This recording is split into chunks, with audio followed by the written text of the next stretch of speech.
This is In the Loop. I'm Christian Bryant. I know it's a Monday and you probably want to get your Al Bundy on in front of a screen, but give me 30 minutes and we'll get you caught up on the day's news. All right? Here's what we got for y'all. Tonight, a new phase in an old conflict. We're breaking down military moves from Russia that has the Western world on edge. Plus, for all those folks thinking of heading back to the movies, we're checking in on what's going on at the box office and what you can expect aside from that buttery bucket of popcorn. But first, here's what you need to know right now. The US joins several other countries pledging to help out India as it drowns under a second COVID-19 wave. The situation in India is beyond heartbreaking. WHO is doing everything we can. New Delhi hospitals have faced severe oxygen shortages, leading to deaths of their patients, and the city's crematoriums are overwhelmed with victims. Across the country, more than 2,800 people died in a 24-hour period. The US plans to send oxygen equipment, rapid testing kits, and PPE to India. Along with that, the White House is lifting part of a ban on the exports of raw materials needed to manufacture the AstraZeneca vaccine and is sharing as many as 60 million doses with other countries to help in the global fight against COVID. Keep in mind that AstraZeneca vaccine isn't even authorized for use in the US. The nation does have enough doses to cover its population between the other vaccines. As developing countries face another wave, a slow vaccine rollout is also hurting them. Some aren't expected to achieve herd immunity until 2024. For a quick comparison, an average of 1 in 4 people in high-income nations has received a COVID-19 vaccine. In low-income countries, that number is just 1 in over 500 people, according to the World Health Organization. To try and speed up the process, at least 100 countries, including India, asked the World Trade Organization for a patent waiver granting easier access to make generic versions of COVID vaccines, but the request has been blocked by several countries, including the US. The governments and pharma companies opposed say their concern is less about the intellectual property itself and more to do with the chance those vaccines might be manufactured incorrectly. Another police shooting of a black man, this time in North Carolina, is prompting calls for reform. Authorities delayed the release of body camera footage in the shooting of Andrew Brown Jr. today, saying they wanted to redact the video. We do not feel that we got transparency. We only saw a snippet of the video. A state of emergency was declared in Elizabeth City, North Carolina ahead of the release. The 42-year-old man was shot and killed by county deputies last Wednesday. Officials say it happened during the execution of a search warrant. 7 deputies were involved in the shooting. All of them have been placed on administrative leave.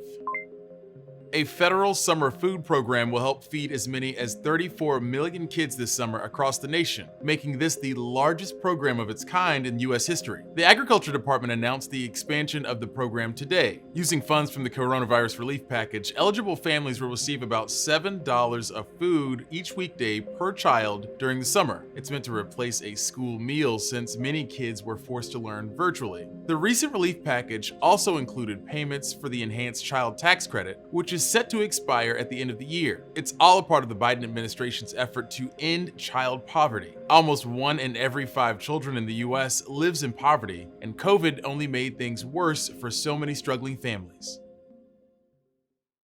A sudden buildup of Russian troops at the country's border with Ukraine has raised an alarm with the US and NATO. Newsy's Sasha Ingber spoke to a former US Army general who details why Russia's explanation for the buildup shouldn't be trusted. Skepticism from the U.S. after Russian Defense Minister Sergei Shoigu recently announced a withdrawal of troops massed along the border with Ukraine. I don't buy anything that comes from Minister Shoigu or that comes out of the Kremlin. Do they take all the equipment with them, all the logistics that they brought in? And by the way, there are already 30,000 Russian troops before this latest escalation. That's retired Lieutenant General Ben Hodges, who commanded the U.S. Army in Europe. He says Russia keeps getting away with bad behavior. The latest, a brazen buildup of some 100,000 troops in an area Russia annexed from Ukraine and near a 7-year-old conflict it supports in the country's east. It's a very frustrating pattern. The West has done almost nothing in response to any of the activities by the Russian Federation. Russia's defense minister says some equipment will remain in the area for planned military exercises later this year. Hodges says the sudden buildup without challenge leaves Moscow even more emboldened. They're not going to stop until the West stops them. Weeks ago, the massive arrival of troops and equipment caused alarm and confusion in Washington. They could actually be going into a series of exercises starting at any time, or they could, if they chose to perhaps do a limited objective attack, they may take that option. We don't know what the intent is. Now analysts say the buildup was much more than a snap drill during joint U.S.-NATO exercises, as Moscow described it. It was clearly intended to send a signal to a new Biden administration of Russia's military capability and its readiness to respond. It was also sending a message to Kiev to be very careful in terms of their actions. Paul Colby led CIA operations in the region. He says Russia under Vladimir Putin uses conflict to thwart Ukraine's hopes of joining NATO and the EU. And the timing, scale, and breadth, the heavy artillery battalions and field hospitals displayed all the crucial elements for a planned attack. I think you're going to see tension and periods of conflict with the potential to escalate beyond where anyone would want that to go. Last month, the Biden administration announced a $125 million military aid package to help Ukraine, followed by new sanctions and diplomatic expulsions on Russia. But some say Kyiv needs more diplomatic support, air and missile defense, and secure radio to communicate without Russian interception. If you saw things go really south in Ukraine, you could expect as well then to see deep troubles on the borders of Poland, of Baltic states, and a destabilizing influence throughout Western Europe. From Washington, Sasha Ingber, Newsy. When you're back, we'll tell you about a bit of barely microwaved misinformation that's got some meat eaters a little worked up.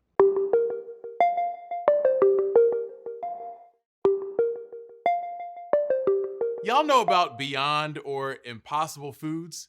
They make fake beef, which is how I describe this next bit. Here's what's trending. Over the weekend, Fox Business host Larry Kudlow kicked off a red meat scare focused on President Biden's climate goals. There's a study coming out of the University of Michigan which says that to meet the Biden Green New Deal targets, America has to, get this, America has to stop eating meat, no burgers on July 4th, no steaks on the Barbie. I'm sure Middle America is just going to love that. That kicked off fears of a government getting way too involved in the diet of meat-loving Americans, and it gave folks an excuse to eat steak. Two things many online conservatives will happily post about. But the truth of the matter is that the study Kudlow mentioned is from April 30th, 2020, before Biden was elected. The study says replacing half of all animal-based foods in the U.S. diet with plant-based alternatives could reduce climate-altering greenhouse gas emissions 1.6 billion metric tons by 2030. Biden's climate goals laid out last week reiterate reaching net zero by 2050, which could most certainly benefit from some personal sacrifices. But for the record, reducing red meat from your diet is not something Biden has proposed.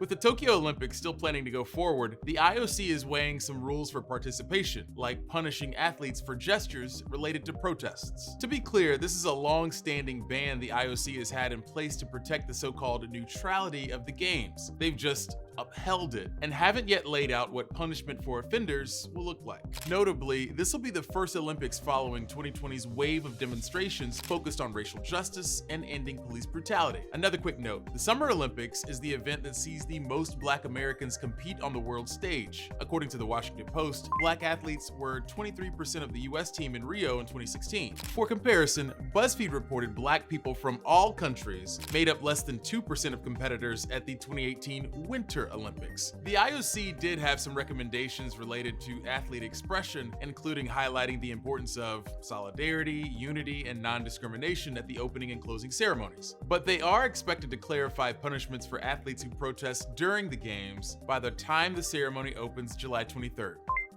What better way to finish off a disappointing Oscar ceremony than to have a plot twist right there at the very end? After shifting the categories around, it might have seemed like the night was destined to end on Chadwick Boseman snagging a posthumous Best Actor award, but instead, An absent Anthony Hopkins won for his role in The Father. At 83 years of age, I did not expect to get this award. I really didn't. Hopkins is the oldest person to win the award for Best Actor, which capped off a night of firsts for Academy Award winners. Chloe Zhao, a favorite going into the ceremony, became the first woman of color to win the award for Best Director, and Ye Jong-yoon became the first Korean woman to win an acting Oscar. More and more people are buying movie tickets after a pretty rough year for movie theaters. Newsy's Kayla Beek tells us how cinemas are hoping a packed summer slate and increased capacity numbers will boost sales even further. After months of temporary closures and dismal box office receipts, movie theaters see a light at the end of this pandemic tunnel. Right now, Godzilla's out there and he's hurting people. We don't know why. Thanks in no small part to Godzilla vs. Kong, which turned a healthy profit for Warner Brothers, more and more people are buying movie tickets. So there's been a pent-up demand. I think that's been growing from not just movie fans, but also casual audiences. Maybe people who don't frequently go to the theaters, at least pre-pandemic, but have now been stuck at home for over 13 months. Box office analysts like Sean Robbins think that momentum will continue throughout the summer movie season, which will feature multiple event films like A Quiet Place Part 2, Black Widow, Fast and Furious 9, and Space Jam: A New Legacy. I'm a cartoon? What's up, Doc? It's the type of slate that normally would have people lining up each weekend. With COVID restrictions still in place, the 2021 domestic summer box office won't reach 2019 levels, but it should surpass the measly $176 million made during that time last year.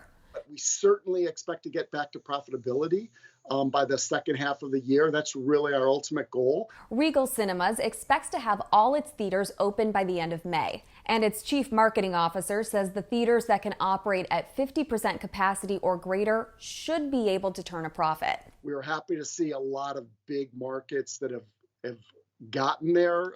We're not there everywhere, but we're looking forward to those easing up as vaccines get more prominent with the population. But the North American box office isn't the only one that's important to studios. Robbins says they need to look at widespread cinema closures outside the U.S. when determining the day-to-day viability of theaters. Those will be key to consider for studios like Disney and Universal when it comes to putting out their big global blockbusters. Okay, this is a bad time to mention this, but I don't drive. Until that full recovery, studios will likely continue to release some or all of their movies simultaneously in theaters and on streaming. But even after the pandemic, theaters will be forever changed. Studios are cementing plans to shorten exclusive theatrical windows to anywhere between 17 and 45 days. Robbins says this is more of a win for theaters than you might expect. Theaters really don't stand to lose as much from that cutback as it might seem, because typically, after about 45 days, especially the top earners, have generally earned about 90% of their final gross at the box office. So, in the end, theaters could actually get newer content more quickly if this pans out. For Newsy, I'm Catherine Beek. Y'all know I'm already thinking of the ways I can sneak outside stuff into theaters. Backpacks, totes, socks, one of those little camelback things for athletes. I'll just say that hump in my back is pandemic weight.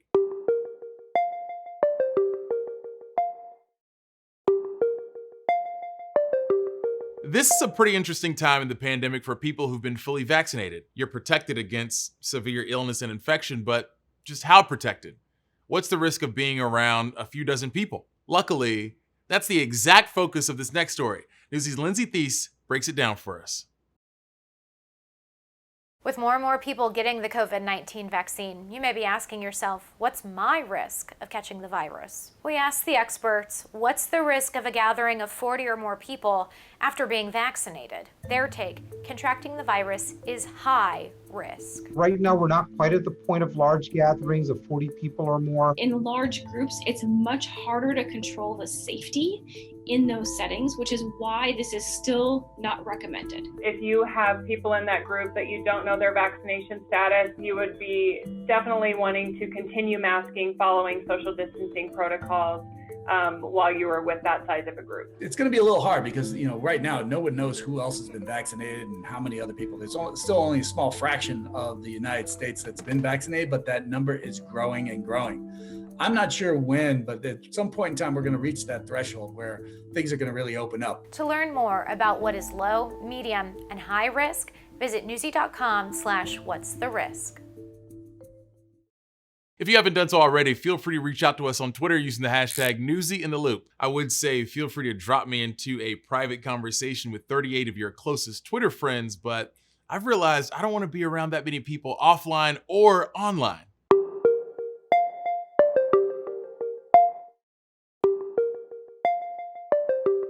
I know a lot of us, myself included, have been carrying around those little vaccination cards to keep track of our shots. Hell, I might even frame mine so I can tell my grandkids I got jabbed with that Pfizer pack back in 2021. A big question now is, do we actually have to show proof of a COVID vaccine to travel? National reporter Stephanie Stone explains, it all depends on where you're going.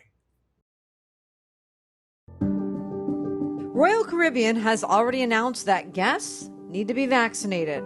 Universities are talking about it too. Rutgers has already announced that returning students will be required to be vaccinated. The University of California and Cal State system also plan to implement vaccine requirements for this fall.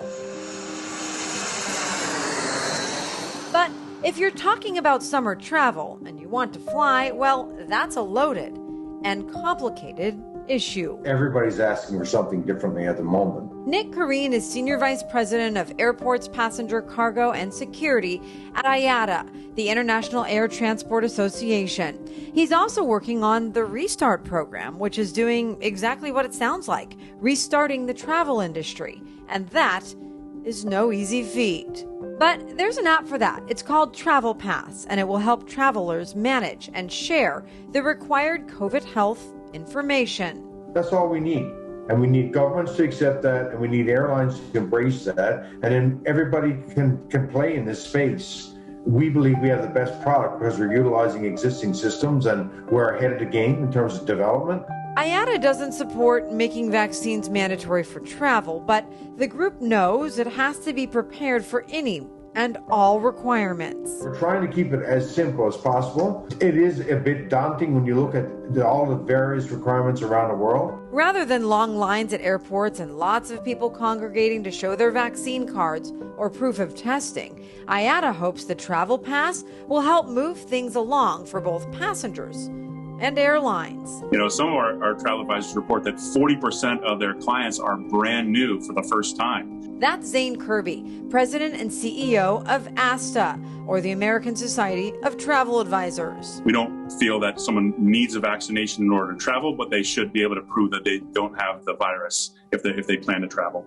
Kirby says some people are getting vaccinated just to travel. There are a couple different audiences here, Stephanie, that need to be considered. One of them is the person themselves, one of them is their employer, and it's obviously the health officials, both here and abroad, for wherever you're planning on going, that need to be satisfied that you're not either going to take the virus with you or bring the virus home. And he says, regardless of the vaccine debate, you'll need to do your homework or get an advisor to help you do the research about the rules and regulations of your destination. I'm Stephanie Stone, reporting. The pandemic has kept a lot of us apart from family and friends, even casual acquaintances who you used to see out and about from time to time, who are always so nice to you, but you can't remember their name, so you just default to, hey, what's up, playa? I'm speaking from experience here. As millions of people get vaccinated, folks around the country are leaning into mini reunions. National reporter Usher Qureshi has more.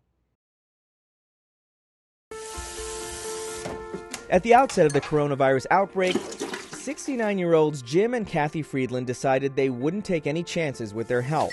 We were pretty much, for lack of a better term, sequestered in the house for the better part of a year. This is a little Joy out in Utah. The Friedlands have 2 children and 3 grandchildren. The most difficult thing was not being with our kids and grandkids. The safety measures meant the Illinois couple had to cancel or postpone all of their trips to see their youngest granddaughter, Joy. The first year she was born, we flew out to Utah 6 times. They came up once. The last time they had visited with the toddler in Utah was Christmas of 2019. Since then, they've only been able to see her and their son JJ through a screen. That part of it was really hard, to know that Joy was growing and changing so much, and for them to just see little snippets here and there and not actually get to be around it and be excited. It was 16 months. But once they were fully vaccinated and waited the 2 weeks for immunity to kick in, Kathy booked the first flight out to see their granddaughter, who is now a bubbly 2.5-year-old. Just such a happy feeling to get that stick in the arm and know we're on our way to being able to see the kids again. We weren't even sure if she would actually remember them or know who they were, because, there's a difference, especially for a kid, between someone that's on a screen and someone that's right in front of you. But Joy had not forgotten them. I can't wait to spend some time with you. And there's Mommy. Oh, it's so good to see you guys. I wanted to cry. I could hardly talk. And then Megan, the daughter-in-law, came to get her out of the car seat, and it was the most darling thing. She said, "Where's Grandpa?" Grandpa's in there. He's coming in. We'll see Grandpa. He's in the kitchen. It's about as close as I've ever come to crying from being happy, because I knew we were going to get to see our part of our family again. That's your grandpa. The shared experience of isolation is beginning to be replaced by reunions like this.